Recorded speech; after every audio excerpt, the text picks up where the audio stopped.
Om Stapakaya cha dharmasya sarvadharma sarupini Avatar Varishtaya Ram Krishnaya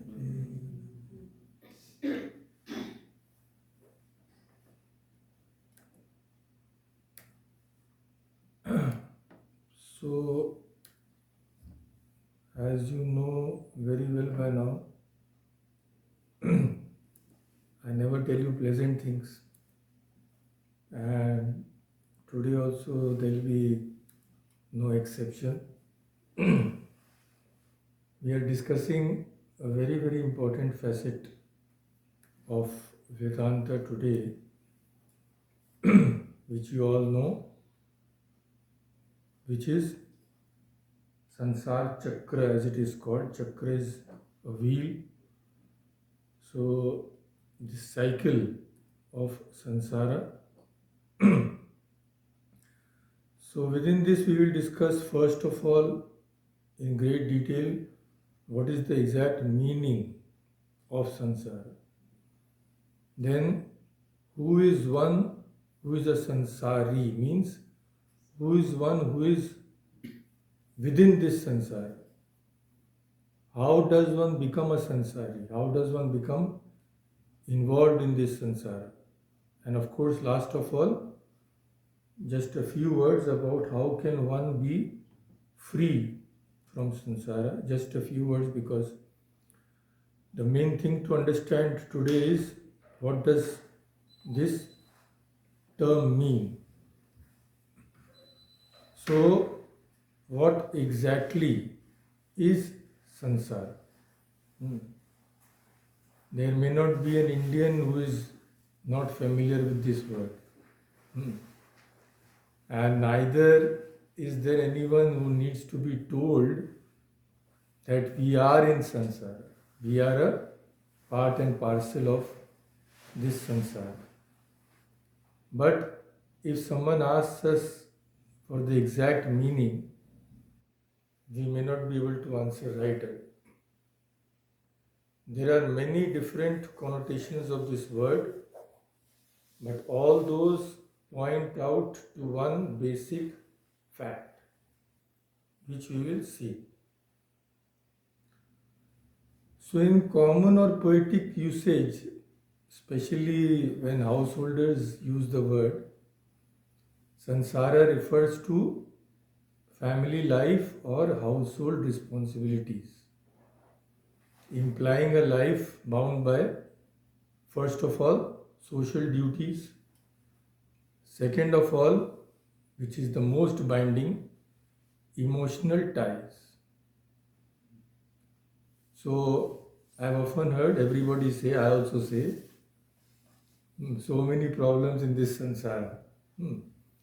And householders will say, in times of misfortune, our entire samsara will be ruined. So, what do they mean by this samsara? They mean, we know, sons and daughters, husband, wife, wealth and prosperity, in-laws. So, all of this they consider samsara. This is one use which is very, very common.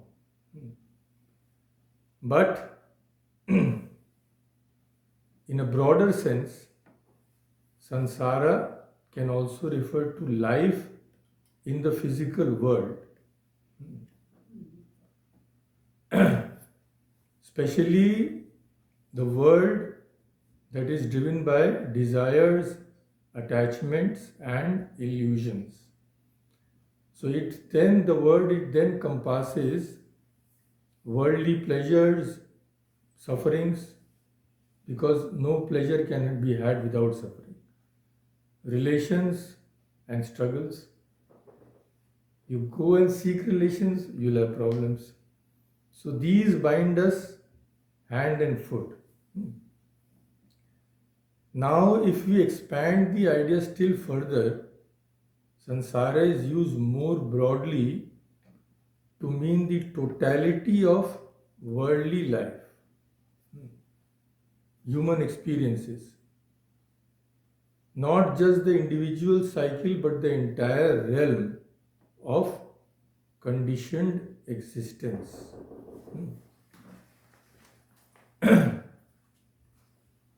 So, here when we use this meaning, all humans are included.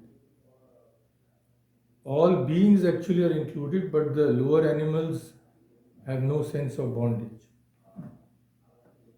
So, all these meanings are correct. One leads to another. And we shall see where they all ultimately lead to. For that, we have to go deeper into the meaning of the word. Sanskrit words all are derived from roots. So let us see what the root is. The root is Sri, means to flow, and Sam is added, it is a prefix. So the root gives us the idea. It implies continuous flowing or wandering. There is no cessation of movement. And there is a word in Sanskrit which has the same meaning, samsara. Samsara means movement, slipping away. And the Hindi word is called sarakna. If a thing was here now, it goes to a different place the next moment. So in this world, no one stays in one place physically, no one stays in one condition mentally. It is always slipping. We are trying to grab it, but we can never succeed. So this slipping, this shifting, things moving away from their place, even when one does not wish. So Rashmita ji had gone last time to see Mission Impossible. She must have thought, let this movie continue. But it can't happen. So she's back at the Vedanta Society. Now, let us go into traditional definitions. All these definitions are based on what we have heard just now. Of course, the ultimate authority, Sri Shankaracharya himself. He says, this word he uses, that Sanskrit word which he mentioned, sansaranam samsaram. Simple definition. Samsara is that which constantly moves. In samsara, a king does not remain a king, a minister does not remain a minister, a politician, a president does not remain a president, and sometimes even as scholars don't remain scholars. You must have heard about, all of us know, Radhakrishnan, the first president of India. In old age, his mind had become a complete blank. Complete blank. Then there was a very famous wrestler in India. Dara Singh we all know, but there was another famous wrestler, Gama Pahalwan. Yeah. Gama Pahalwan, in old age, even if a fly, if it sat on his body, he did not have the strength to drive away that fly. And one saint has said, I was reading that his own reminiscences, he told he once saw a great scholar who had gone mad. He was a great scholar, he had all these scriptures memorized and he could effortlessly analyze complex grammar. But when he lost his sanity, he wandered the streets of Varanasi. He was still speaking in Sanskrit, but out of madness. So, everything is in a state of flux. Knowledge shifts, intellect shifts, wealth shifts, youth shifts. Does one realize this? Not in the beginning. Only when black hair starts turning grey does one start understanding. But still we don't understand. We try to make it black again. When the smoothness of the face starts disappearing, only then does one realize that this world is constantly moving, constantly changing. And what is our position in this? Where do we stand? We are a part and parcel of this change. A train is moving, we are inside. So we are also moving with the train because we are part and parcel of it. In reality, we are completely different. We are in no way connected with the train. If we leave the train and get down, everything is over for us. But till we are inside, we are as if tied to the train. If the train crashes, we are also gone. So, this tying up is the problem. And this being tied can also be on the mental level. Actually, it is all on the mental level. From that, it comes to the physical level. So, when we start identifying ourselves with certain things and people, I am related in such and such a way with such a thing or a person. This is the root. I am related with this thing or this person. This is how we identify ourselves with everything on the mental level. So this identification has to start somewhere, no? Where does it start from?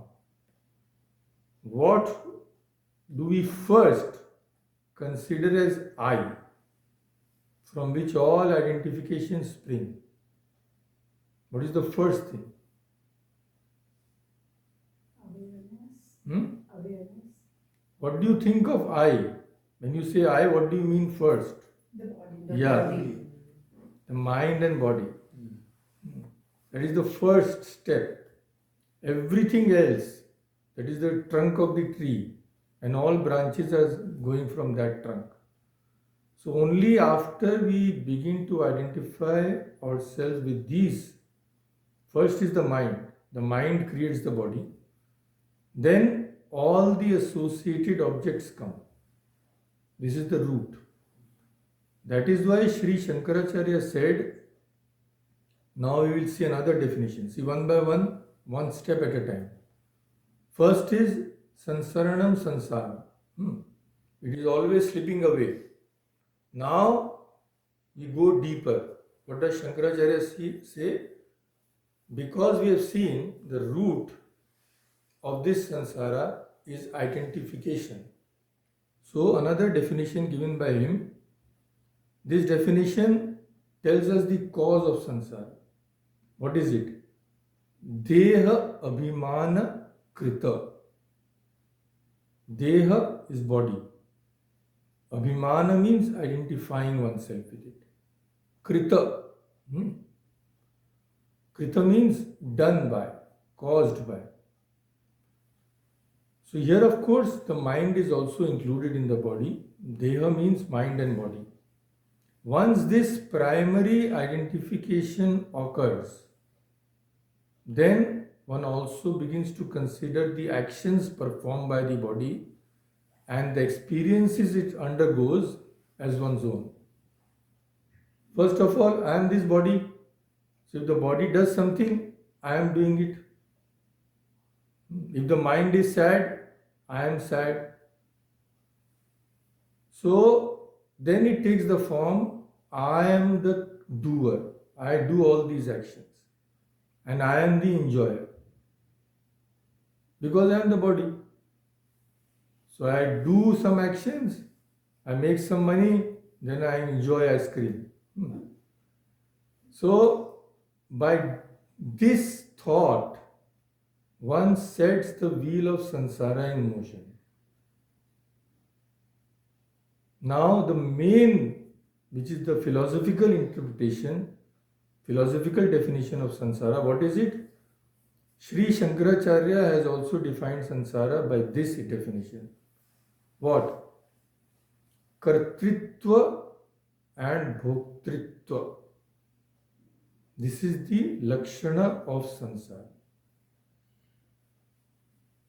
The translation is Samsara is characterized by the notions of first being the karta. Karta means doer of actions. And then bhokta means enjoyer. Here enjoyer means experiencer. Good and bad, both. Without this notion that I am the doer and I am the experiencer, there cannot be any samsara. And we have seen what is the cause? Samsara abhimana krita. Samsara is created by attachment and identification. With what? With all these things which are constantly changing. These are constantly undergoing sansarana, change. So, what does it mean? Mistakenly identifying oneself with something which is impermanent and considering it as I. That is samsara. I am thinking myself to be something which I am not, which is impermanent, which will not stay. And I think it is I. This is samsara. So, samsara abhimana krita. Samsara is created by attachment and identification. Now let us go into this a little deeper. It's all its ramifications we have to know. We are identifying ourselves with what? This body and mind, the senses. But none of these are worthy of being called I or mine. Because all these are constantly changing. The feeling of I in them is completely illogical. It does not stand the test of our experience, everyday experience. How? I am fat. Tomorrow I will say I am thin. Now I will say I am hungry. After eating, I will say I am full. So what are we actually feeling here? We are actually saying the same I which was fat yesterday is become thin today. The same I which was hungry 10 minutes ago is full now. Same I. Mind you, whenever we say the same I is experiencing all these things, at that very moment, what are we saying? That actual I is different from all this. I am fat, but the same I was thin. This means what? I remains the same. The characteristics are changing. Otherwise, how do we know that the same I was fat a few months ago and is thin now? Suppose we say the pot is blue. Okay, then we paint it red. The pot is red. So pot is blue, pot is red means what? Pot is constant. Blueness, redness are changing. This means what? Blue and red cannot be the pot. It is something else. One moment it is blue, another moment it is red. This means it is different from that. So one moment I am fat, one moment I am happy, another moment I am sorrow means what? This I cannot be happiness and sorrow. It has to be different. This means what? This whole identification with the mind and body, with things which are changing, it is illogical. It is a huge mistake. And the ones who are victims of this mistake This illusion means one who considers the actions of the body as their own actions, the experiences of the body and mind as their own experiences, one who gets entangled in these actions and experiences, such persons are samsari, worldly. This is the word, and this is the definition of a worldly person, which we all are. And this identification, attachment to worldly existence, what is it called? What is the source? It is called in Sanskrit upadhi krita. Again, the krita word has come. Krita means done by. In Sanskrit, Guruna Patha Krita. The lesson was done by the teacher. Sa Bhojanam Kritavati. That lady has cooked the meal. She has prepared the food. So food has been done by her, so to say. So Upadhi Krita. Upadhi Krita Samsara means samsara is caused by identification. Upadhi. What is upadhi? We will not go into too much detail. In just a few words, a few sentences, we will learn. Upadhi is a limiting adjunct, something which limits. So basically what is happening? We are imposing upon oneself the properties of something else. Simplest example given in Vedanta is crystal. There is a crystal which is colorless. There is a red flower near the crystal. So the crystal appears to be red. Now this flower acts as a upadhi. Because of that flower, the crystal will appear red, although it is not red. It is colorless. That crystal makes that red color, the flower makes the crystal appearing red. So it is upadhi krita, is it not? So this sense of being worldly is caused by only one thing, upadhi. It is rooted in false identification, abhimana. I am this. So now all these definitions have been corrected up. Sansaranam samsara. Samsara is that which constantly moves. Let it move, there is no problem. We are creating the problem. Why? We are identifying ourselves with that move. Those things which are moving. I am this. Nobody has asked us to do that. But we are doing it. So, this comes to the second level. Samsara abhimana krita. This identification is creating the samsara. Then what does it further lead to? It further leads to I am the doer and experiencer. Because I am identifying with something which is doing and experiencing. So this leads to the final definition. Kartritva bhoktritva lakshana samsara. This is a very, very famous definition of Sri Shankaracharya. So the root of this worldly existence is only one, abhimana, false identification.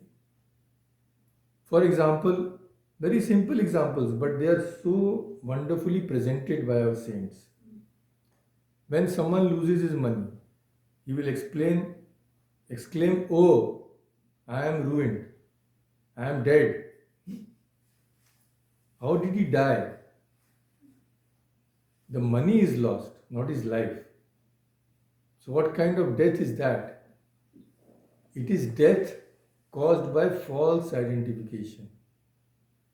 The person had so deeply connected his existence with his wealth hmm, that he felt losing money was equivalent to dying. All miserly people, when they give something, they have a minor heart attack because their whole existence is in that. They have become one with that. As they say in Hindi, chipakna. So they have gone and bound themselves with that. So similarly, if someone's wife falls ill, someone's husband falls ill, some children's falls ill, they cry out, "Oh, I am ruined." They may be hale and hearty. How are they ruined? It is caused by false identification. They see their peoples to whom they are attached, they see as extensions of themselves. First comes the identification with the body, that itself is false. Then problem is when you identify yourself with one thing, all those things connected with that thing, you will also identify yourself with, no? Is it not? So first comes this identification with the body, then all those who are connected with your body, you also think as mine, part and parcel. It is all completely false. There is not one iota of truth in this. But we consider them as ourselves. And we suffer. So their suffering becomes our suffering. Needlessly. Otherwise, why should we suffer? So all this starts with what? One's connection first with the mind. That is called the subtle body or sukshma sharira. With sins and virtues, with pleasure and pain, considering them as I and mine. This leads to worldly existence. Now going the opposite way, when wisdom, vidya or jnana arises, when one exercises discernment, which is called viveka in Sanskrit, then what happens? We go the opposite way. We cease to identify ourselves with all these things. And that is the way to liberation. So this is the meaning of samsara in brief. Now we have to examine ourselves. Are we attached to things that constantly change? Where is the mind? Observing the mind, we will see that it is caught in all sorts of attachment and aversions and stuck in this mire. In Hindi it is called dal. So once one goes, you have to someone has to pull you out, otherwise you are finished, you are dead. In English it is called swamp, yeah. So this is the thing. So these saints and sages realize that we are caught in this swamp and they come to rescue us. And the biggest tragedy is this completely false. We are actually not suffering. We cannot die. There cannot be any suffering for us. But we are inviting suffering. So it is like, as they say in Hindi, "Aa bail mujhe maar." That poor animal is standing without any problem. You will go and wave a red something in front of him. Come and hit me. So this is what we are doing. In spite of all our big degrees, MA, PhD, all these things. So now we come to the cycle of samsara, just in a very brief way because we don't have much time. So we have seen what? The samsara is used more broadly to mean the totality of worldly life and human experience. Not just the individual cycle, but the entire realm of conditioned existence. And the root Sri means passing, always changing. So what does it lead to? That till we are samsaris, identifying ourselves with things that are passing, we will never be at rest. Never. Because we are deliberately doing that. We want that. We will continue to change our bodies, change our places, change our acquaintances. It will all be drifting, aimless drifting, wandering, mundane existence.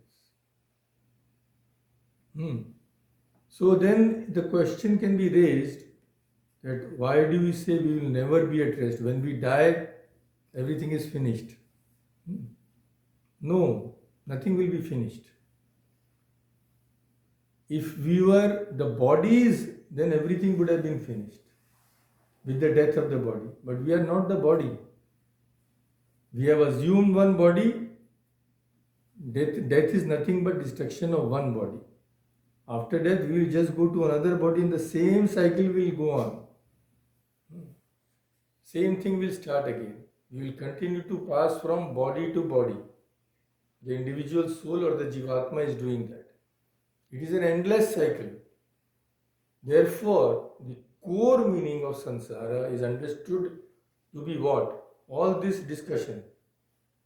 Sansaranam sansaram abhimana krita sansara bhoktritva kartritva lakshana sansara. So it leads to this, in being involved in this cyclic process of birth, death and rebirth. But the primary effect of which all this, it all boils down to this, kartritva bhoktritva lakshana. If that is not there, there cannot be any samsara for us. So Shankaracharya has explained the cycle of this samsara in a very brief way. We can see it is given in his introduction to one of the very important Upanishads, which is called the Brihad Aranyaka Upanishad. First, he tells us about the nature of the samsara. We cannot perceive all this. That we have been born in this body, we will leave this body, we have no means of knowing that. Source of this knowledge is only one, the scriptures, the Vedas. Other than the Vedas, the scriptures, there is no way of knowing, because we are completely identified with wrong things. Who will tell us that this is not what you are? A person is inebriated, he is drunk, bottles. So who will wake him up? He cannot wake himself up. His very inebriation prevents him from waking up. So we are all inebriated. We are unconscious. So scriptures come and tell us. They only want our good. So Shankaracharya says the whole of the Vedas is devoted to setting forth only one thing. What? Means of attaining what is good and avoiding what is evil. Like a mother, they are telling us, Ishtasya prapti, anishtasya parihara. The whole scriptures are doing this only. And in what field do they guide us? In the field in which perception and inference cannot be of any use to us. Perception means directly seeing something. Inferring, you already know. So where the thing is perceived, then Vedas are not required. So doctor has told you, you have diabetes. If you eat too many sweets, you will die. You are seeing a sweet before you. So Vedas are not needed to tell you that you eat this, my fellow, and you are gone. You can see, understand for yourselves. But when are they required? When the things being discussed are not perceptible. So these things are not perceptible through our ordinary sense organs. So Vedas tell us that where pratyaksha and anuman are of no use, you have to go to the scriptures. So in matters coming within the range of experience, which is called in Sanskrit drishta vishaya, that which you can see, what is visible, what is perceptible, then getting good and avoiding evil is easily available through our sense perception. So Vedas are not to be sought for that. So Vedas tell us that this life is not everything. You are not the body. And unless a person is aware of the existence of the self in a future life, he will not be induced to attain what is good and avoid what is evil in this life. For that, we have the example of materialists. The materialists will say what? When the body is dead, everything will go. So, get good things at any cost. Take $1 million debt, because after you go, who will be there to repay the debt? So that is called the charvak. Rinam kritva vritam pibet. So unless a person is aware that no, nothing will be destroyed. If I do something bad, all my karma will go with me. Till this belief is there, the sense of papa and punya, the sense of virtue and sin will not be there at all. So this is called, this vijnana, this science is not perceptible through the senses. We cannot know of it. This vijnana is called Janmantara Sambandhi Atma Astitva Vijnanam. Janmantara Sambandhi. It is related to your future births also. Atma Astitva means Atma is there. It will not be completely disappeared with your death. So this is the science for which, to know about which, scriptures are needed. So, therefore, the scriptures proceed to discuss the existence of the self in a future life.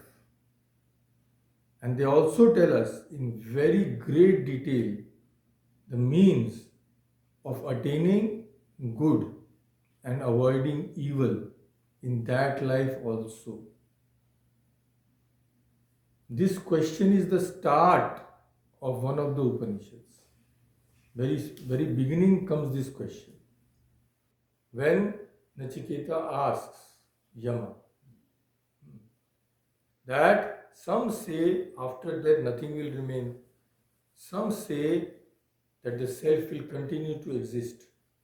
Please tell me what is the truth. So the answer has been given. The self has to be realized as existing indeed. So man who believes that there is a self which gets into a relation with a future body, he will seek to know the particular means of attaining good and avoiding evil in connection with that body also. Is it not?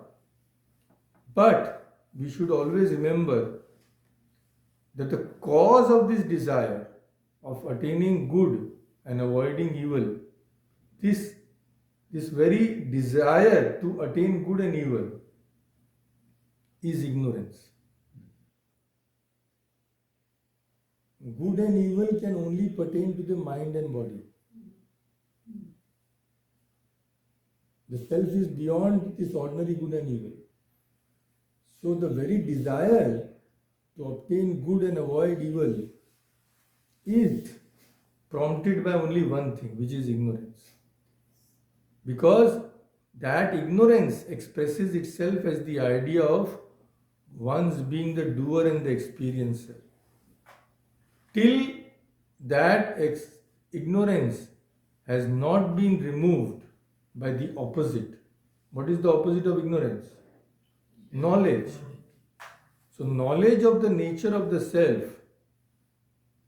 as being identical with Brahman. Till this knowledge does not come, our ignorance will always prompt us to get what is good and avoid what is evil. So, till we have this knowledge, we will be prompted by the natural defects of attachment and aversion to the fruits of our action. I am doing this, I want this. Problem is when this natural defect is too much, then what happens? If it is within control, that is okay. But in most of it is completely out of control. So then we act against the teachings of the scriptures. Scriptures tell us do this, don't do this. We don't act like that. Scriptures tell us hairs are becoming grey, think of God. No, we will continue to attend birthday parties. So, of course, this is a joke, but here this means actually people who are doing improper deeds, who are committing some sort of sin. This is the meaning here. So, when the powerful urge of our natural defects keeps on accumulating birth after birth. So, what happens? A good deal of work which is known as iniquity, producing harm, visible and invisible, it all piles up. People continue to do what they are not supposed to do. So these types of sinners who are there, they in the future life they become degraded. They will not get a good body or a good mind. They may become animals and they may even become stationary objects like grass or trees, etc. So this is one side. Another side, Shankaracharya says, sometimes the impressions made by the scriptures are very strong, in which case that good human being accumulates in thought, word and deed what are known as the good sanskaras, good works. Those contribute to his well-being. So, performing good deeds by body, mind and speech, they achieve higher realms. They go higher and higher. They may go as high as the Brahma Loka itself. So those who have read the scriptures, they will say, they will see that Shankaracharya has often used the expression, what? Brahma Stambha Paryanta. So here Brahma means what? Not Brahman. Here Brahma means Brahma Loka. That is the highest level of conditioned existence. And Stambha Paryanta means a blade of grass. That is the lowest, so to say. Of course, just in a matter of speech. So by this one sentence, what does it? It encompasses the whole of worldly existence. So we will continue to move in all the existence between these two, infinite number, till we are ignorant. But good works will lead to higher births. And Shankaracharya says these types of people who perform good works, there are of two types.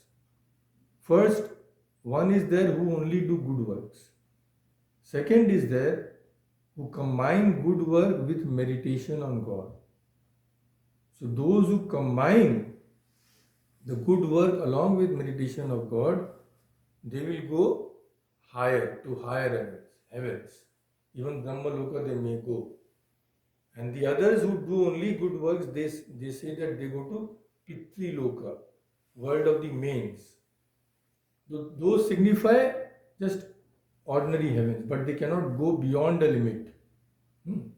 They will again, of course, they will come again and become human beings. Then this transmigration, beginning with what? First, the highest level, which is called the state of Hiranyagarbha, and the rest, and ending with that of stationary objects, which a human being undergoes because of natural defects. Because of his natural defects, he will continue to experience all these worlds through his good and bad deeds.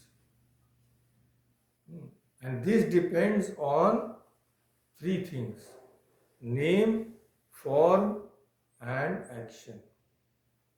This whole conditioned existence, if we examine, just three things are there: Nama, Rupa, Karma. This is called the ashraya. Ashraya means support of this whole worldly existence. Name, form, and of course, karma. So the thing is, wherever we go, whatever we do, the result is samsara. We cannot get out of this samsara. We will have to live the worldly life, moving from this world to the other world, coming back again going. This is called transmigration. Long migration, millions of births we have spent. So, from the tiny amoeba baby to Hiranyagarbha. Hiranyagarbha is what? The highest state in the manifested universe. Hiranya means gold. Garbha means womb. So Hiranyagarbha is called the cosmic womb. So we won't go into detail, but in one word, it represents the first manifestation of the unmanifested Brahman in the process of creation. So when Brahman becomes all these things, right till the amoeba, there must be a first manifestation, no? That first manifestation is Hiranyagarbha. Sometimes it's also equated with Brahma. Brahma means one who creates the universe. So there are some other connotations of the word also. Anyway, so this relative universe, this samsara, without beginning and end, like the seed and the sprout, which came first? Nobody knows. The egg came first or the chicken? The seed came first or the tree? Nobody knows. Because there is no beginning. For samsara also, there is no beginning or end. End can come for us individuals, but as a whole, it cannot end. What is the cause of all these problems, all this samsara? Only one: ignorance. Ignorance leads to superimposition of mind and body on the Atman. Then comes actions, its factors, and the results of the actions. So there is only one solution for the removal of the ignorance. A man first has to be disgusted with this samsara. Otherwise, why will he seek to end it? If I am very happy, eating this, eating that, seeing my bank balance, then there is no need for us. And this teaching has no meaning for such a person. He has not realized his bondage. So, first qualification for the removal of this ignorance should be disgust with this universe. And for that only, For such a person who is virakta, virakta means attached. Virakta means he has become completely unattached. Why? He sees nothing good there. Then Shankaracharya says, as an introduction to this Upanishad, he says, for this kind of person, the Upanishad is being commenced in order to inculcate the knowledge of Brahman, which is the very opposite of ignorance. So in translation, much of it is gone. Actually, his language is simply beautiful. I'll just quote this last line. Sa esha bij ankur adivat avidya krita samsara. The samsara is the result of only one thing, avidya. Atmani kriya karaka phala adhyaropa lakshana. Ajnana nimittena artha. Ajnana nimittena anartha. Anartha means that which is not good, which is evil. Because the cause is ignorance, the result is evil. Ityetasmat viraktasya. For the one who is a virakta, avidya nivrittaye, so that he can get rid of this avidya, tat viparita, opposite of this avidya, brahma vidya, pratipatti artha, Upanishad arabhyate. We are starting this Upanishad. So the gist of this is, the essence would be, this world is because of karma, selfish karma. Karma is due to ignorance. This is all existing because of our ignorance of the real nature of God. So there is only one solution. God is to be realized.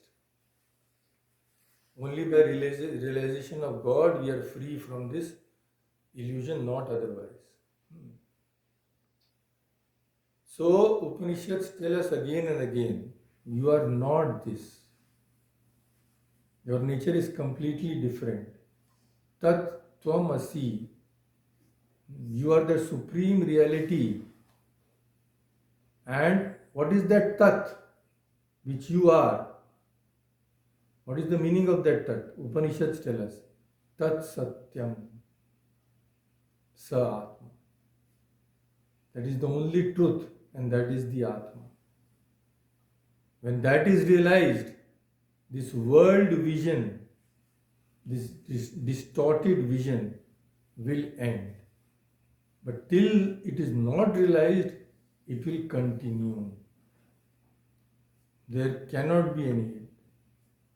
So, till then, we will keep on coming, searching vainly for happiness. We suffer intensely, then go away disappointed and frustrated. This will be our fate. So Swami Vivekananda asks us, I quote from his complete works, how long will you go on sinking and diving down, going up for a few minutes to again sink down, again come up and again sink, and so on, tossed to and fro? How long will you be whirled on this wheel of karma, up and down, up and down? How many thousands of times have you been kings and rulers? How many times have you been surrounded by wealth and plunged into poverty also? How many thousands of times have you been possessed of the greatest powers? But again, you had to become humans. Rolling down on this mad rush of karma's waters. This tremendous wheel of karma stops neither for the widow's tears nor the orphan's cry. It stops for no one. But we are blissfully unaware, as they say. Hmm. We are quite busy with putting various colors on our face and having this and that and celebrating the birthdays of grandchildren. So, till we are in this state, this is not meant for us. There is a simple truth. So, what good will hearing do?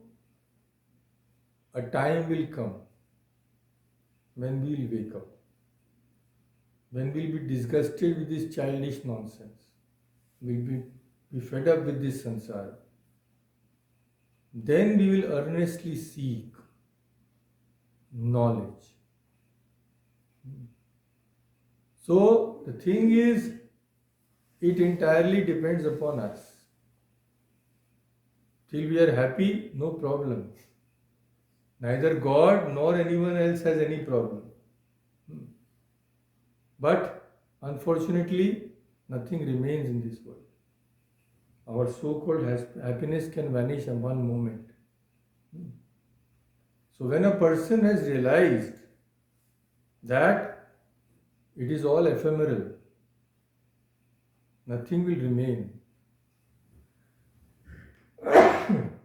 Everything is going towards destruction. Then he starts earnestly starts searching for that something which is permanent in this evanescent world. He starts searching for the way of escape. He has either had enough of this continuous going and coming. And for him, the way is opened. The way to get rid of this worldly existence once and for all is open. Once the knowledge is attained, it is over. It can never come back. So we are free forever and ever again. And sooner or later, all of us have to attain that state. We may try to fool ourselves, but fortunately, we cannot do that. One day, there will come a fine one day in our lives when we will awaken from this deep sleep, slumber of ignorance. Then these words will go into our hearts. Now they are just coming in one ear and going out in another. And when they enter our hearts, we will give up. We will give up samsara and start searching earnestly for God. So let us pray that that day comes in our lives as soon as possible. Om Shanti Shanti Shanti.